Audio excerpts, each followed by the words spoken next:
kechasiga qon bosimini oshishi. Bunga qaysi omillar ta'sir ko'rsatadi? Shular haqida to'xtalib o'tmoqchiman. Kechasiga qon bosimini oshishi bu oddiy va jiddiy sabablar hisobiga bo'lishi mumkin. Oddiy sabablari bular vahimaga moyillik, stressda yurish, uyqu buzilishi, bioritmlarda buzilishi, kech ovqatlanish, kechqurun qiyin hazm bo'ladigan ovqatlarni yeyishlik, yog'li, quyuq, xamirli ovqatlarni yeyishlik, sindrom xronической усталости deydi, ya'ni surunkali charchoq sindromini bo'lishligi, miyani telefon bilan yoki kompyuterda zo'riqtirib ishlatishlik, shunga o'xshagan oddiy sabablar ham bo'lishi mumkin. Ikkinchisi bu jiddiy sabablari. Jiddiy sabablari ma'lum bir kasalliklarda boshlang'ich davri bo'lishi ham mumkin. Bular qaysilar? Jigar kasalliklari, buyrak kasalliklari, buyrak usti bezida bo'ladigan giperplaziyalar, Itsinga-Kushinga sindromi, buqoq bezida bo'ladigan o'zgarishlar, ya'ni gipertireoz holati, xalq tilida toksический зоб deydi, shu holat, yurak kasalliklari, yurakda ritm buzilishi, aritmiyalar, ekstrasistoliyalar, yoki bo'lmasa semizlik, simpatadrenaloid kriz deydi, shu kasalliklar bo'lishi mumkin. Endi kechki paytga qon bosimini oshishda nimalar bezovta qiladi? Kechki paytga qon bosimini oshishda, masalan, uxlayotgan joyingizda o'z-o'zidan birdaniga yuragingiz o'ynab ketadi yoki yuragingiz siqib kelayotganini uyg'onib ketasiz. Masalan, 12, 1, 2 oralig'ida bu narsa kuzatilishi mumkin. Shu holatda yuragingiz sanchib yoki havo yetmaganda, ko'krak qafasida qanaqadir siqilish, diskomfort sezib uyg'onib ketadi. Uyg'onganda boshini siqib turgan og'rig'i, bosh aylanish, yengil gandiraklash, qanaqadir boshni qisib karaqib turgani, boshda shishib ketgandek bo'lishi, shunga o'xshagan turli-tuman shikoyatlar paydo bo'ladi. Endi kechki paytga qon bosimi ko'tarilishini oddiy sabablarga to'xtalib o'tadigan bo'lsak, kechki paytga qon bosimini oshishiga sabab bo'ladigan oddiy holatlar yoki faktorlar, birinchisi bu stress va vahimaga moyillik. Agar biz masalan oylab, uzoq vaqt stressda yuradigan bo'lsak, asabiylashib, qanaqadir bo'lar bo'lmasga narsaga stress bilan yuradigan bo'lsak, bu ham o'z-o'zidan bu gormonal fonni o'zgartiradi. Kortizolni vaqti-vaqti bilan ajratishini ko'paytirib beradigan faktor hisoblanadi. Shuni o'zida qon tomiri spazm beradigan riski qon bosimini ko'tarilishi kuzatiladi. Ikkinchisi bu uyqu buzilishi. Uyqu buzilishi bo'ladigan bo'lsa ham yoki yetarlicha uxlamasak, bu miyamiz keragicha dam ola olmaydi, miyamiz oziqlanishi buziladi, kislorodga bo'lgan talab qondirib bera olmaydi. Shuning natijasida endi miyamizda neyrogormonlar bor. Melatonin, serotonin, dopamin, neyrotransmitterlar, bularda balansi o'zgaradi. Balansi o'zgargandan keyin bu o'z-o'zidan stressni ko'paytiradi, panikaga moyillikni oshiradi. Shu bilan birga miyada kislorodni голодание bo'layotgan bo'lsa, masalan, kislorod yetib kelmasa, bu qon tomirlarida spazmga sababchi bo'ladi, bu ham qon bosimini ko'tarilishiga sababchi bo'ladi. Bulardan tashqari bioritmlarda o'zgarishi dedik. Bioritmlar nima? Mana bu hammamizga deyarli insoniyat hammasi kechqurun soat 11 da uxlaydi, shu bilan ertalabga bodri bo'lib, butun organizm damlab turadi. Kunduz kuni masalan ishlaymiz, obeddan keyin kechga borib sekin-sekin charchab boshlaymiz. Bu ritmlar bilan davom etadi. Ya'ni simpatik, parasimpatik nerv tizimlari bor, shuni balansini ushlab turadi. Gormonlar balansi, parasimpatik, simpatik nervlarning balansi organizmda bu bioritm deyiladi hammasi. Shu narsani buzilishi ham kuzatilishi mumkin. Bular kimlarda? Birinchi o'rinda masalan bozorchilarda. U ham juda ko'p kuzatilgan. Kechqurun soat 2 da turaman deydi. Qo'yliqqa boraman yoki optimga boraman deydi. Shu bilan bozor qiladi, u yerdan narsa oladi, olib keladi, bu yerda taxlaydi, tarqatadi. Undan keyin savdo qiladi. Undan keyin kechki paytga hammasini pulni yig'adi, hisoblaydi. Shu bilan yotaman deguncha soat 6-7 bo'ladi. Yana ertalab 2 da turadi, yana bozorni qilib boshlaydi. Bu narsa endi bir marta, 2 marta yoki 10 marta kuzatilsa, organizm buni nima qila oladi? Kompensatsiya qila oladi. Organizmda kompensator, ya'ni boyagi mexanizmlar bor. Bunga zaxirasi bor, kuch zaxirasi. Lekin bu narsa uzoq vaqt, masalan, oylab davom etaversa, organizm boyagi kompensator zaxiralarni hammasini ishlatib bo'ladi. Kuch zaxirasini ishlatib bo'ladi.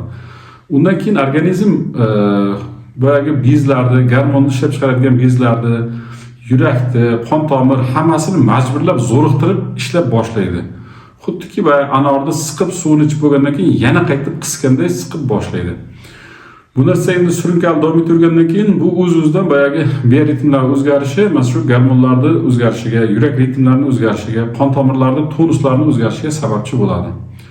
Bunun natijasida endi vaqti bilan boyagi gormonal o'zgarishlar o'zini ko'rsatib boshlaydi. Ya'ni boyagi gormon ko'p adrenalin, noradrenalin ko'p ishlab chiqarilsa, bu qon bosimini keskin ko'tarilib ketishiga sababchi bo'ladi.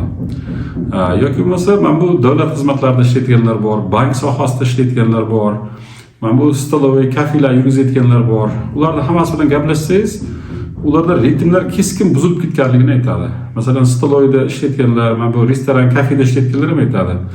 Biza ishimiz dedi, o'rtacha shu 12 dan keyin boshlanadi dedi. Mana bu abitda. Shu bilan kechasi soat dedi 12 gacha ishlaymiz dedi. Undan keyin kelatdagini dam oladi, 9:00 da turadidagini yana ertalab 9:00 da turgandan keyin ishini davom ettirib ketadi.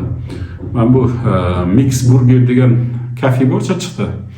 Shu yerda bir ishlaydigan yigit bor edi, yosh, 94-yil edi, endi hali 30 ga kirmasdan davnasi 220 gacha chiqib ketardi. Keyin o'tirib u bilan gaplashib, ancha nima qilganda, shu yigit aytganda, bizlarda ishimiz aka umuman normasi yo'q.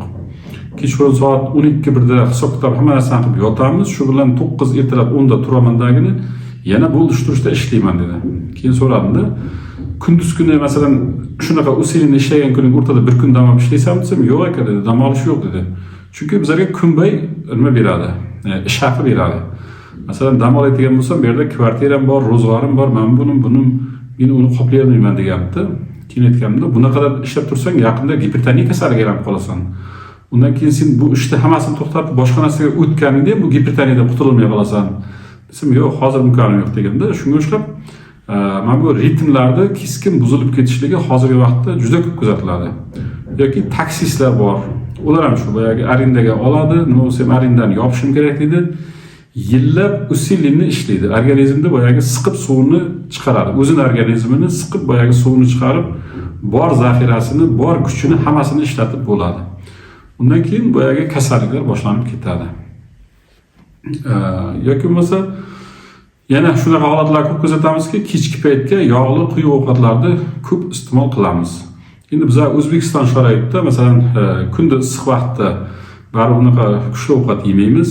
Kechki paytga salqinga ishdan kelgandan keyin masalan yog'lik, xamirlik yoki quyuq ovqatlarni ko'p iste'mol qilamiz. Endi kun davomida ishlaganingizdan keyin kechki paytga keldingizdagina ovqatlandingiz. Ovqatlanganingizdan keyin turib yurib bir ovqat hazm qildirib kelishga hech nimangiz yetmaydi. Masalan, sabringiz yetmaydi. Dam oladingiz, charchadingizda dam olasiz. Bir kun, 2 kun, 3 kun, 10 kun yoki bir oy davom etdi bu narsa.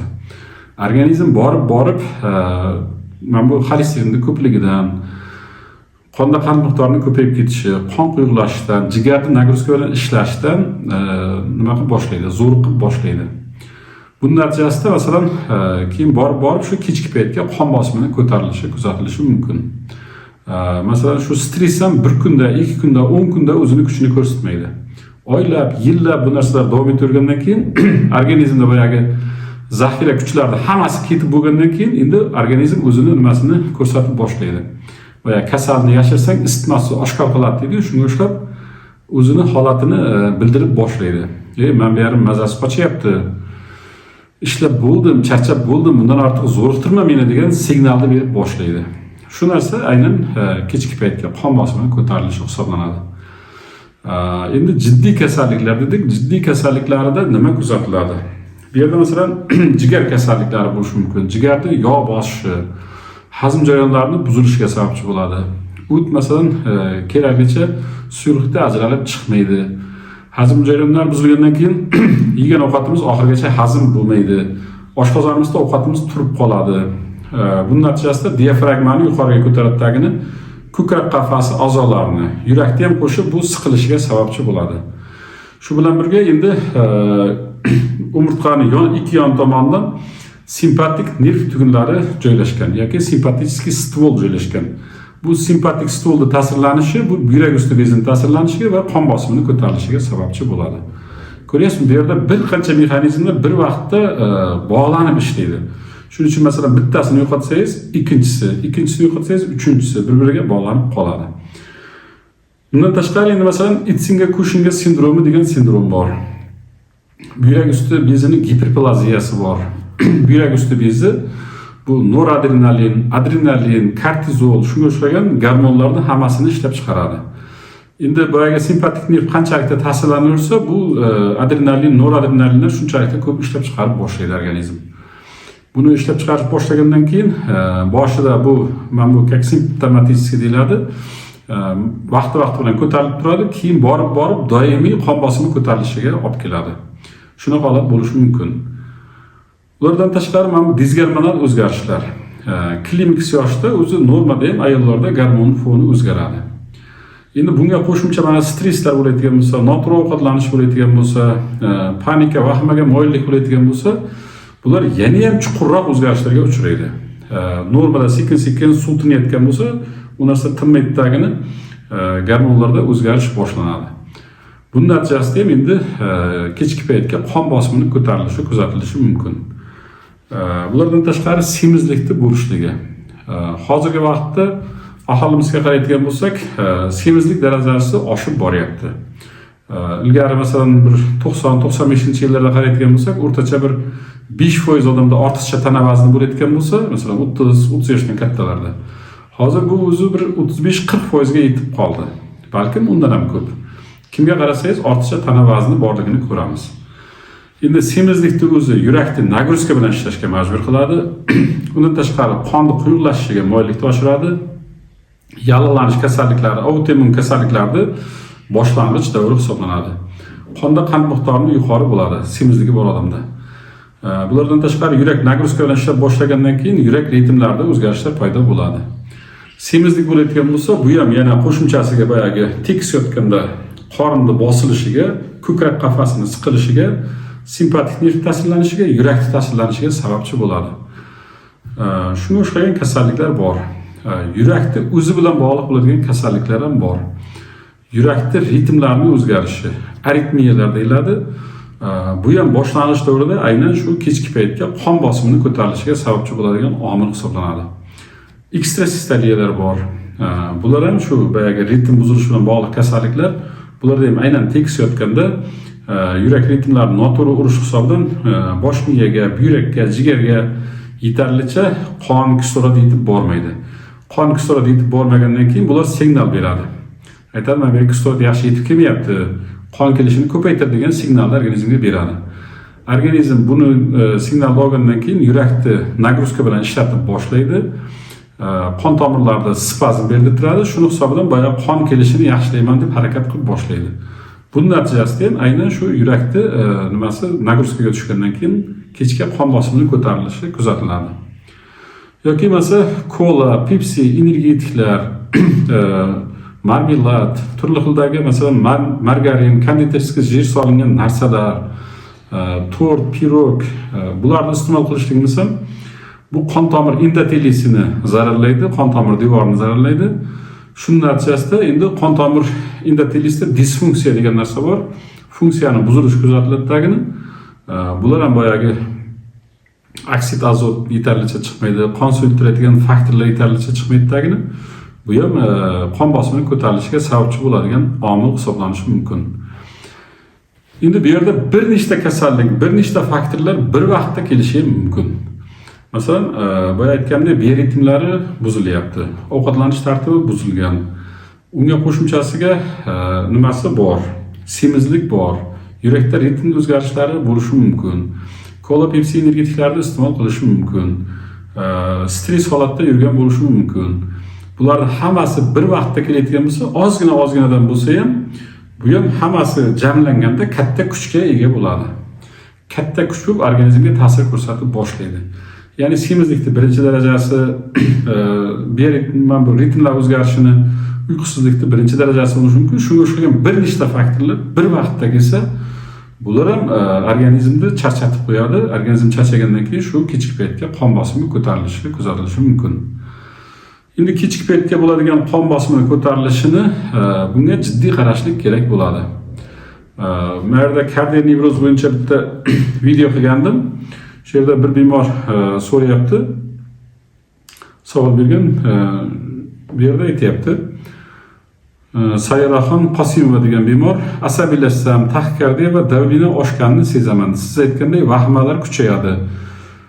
Kankor va kasarga ichib yuribman deb so'rayapti. Men javob yozdim, vrach bilan maslahatlashib, prosulpin yoki sanonorma ham qo'shtiring deb javob yozdim. Keyin bemor javob yozyapti. Assalomu alaykum doktor. Menda kechasiga 23 bilan 1 oralig'ida, ya'ni soat kechasi 11 bilan 1 oralig'ida o'z-o'zidan hech narsa bo'lmasa-da davlinam oshadi. Pulsim yaxshi turadi bir xil vaqtda. Yuragim behalovat bo'lib, vahma bo'lib qolaman. 2-3 minut ichida davlinam 180 gacha ko'tarilyapti. Yuragim zo'r chiqadi. Xonimni Yuramed klinikasida tekshirtirdik. Zo'r. Sog'lom dedi. 51 yoshdaman, ayol kishiman, klinik davri, stress bilan o'tyapti, dedi vrach. Shunga qanday kasallik? Oldindan rahmat sizga deb savol beryapti. Shu savolga javob berish o'rnida birdaniga kechki qon bosimini ham tahlil qilib aytib beryapman. Endi bu yerda ko'ryapsizlar, stressi bo'layotgan bo'lsa, klinik yoshda bo'layotgan bo'lsa, unga qo'shimcha hali bularni tekshirib ko'rganda boshqa omillar ham chiqishi mumkin. Shuning uchun bu kardionevroz emas. Masalan, kardionevroz mavzusida yozyapti. Kardionevrozning sababi aniq bo'ladi. Kuchli stress fonida bo'ladi. Yurak o'ynab ketishi, havo yetmasligi, yurak sohasida og'riq qachonki asabiylashsa, shu vaqtda kuchayishi mumkin.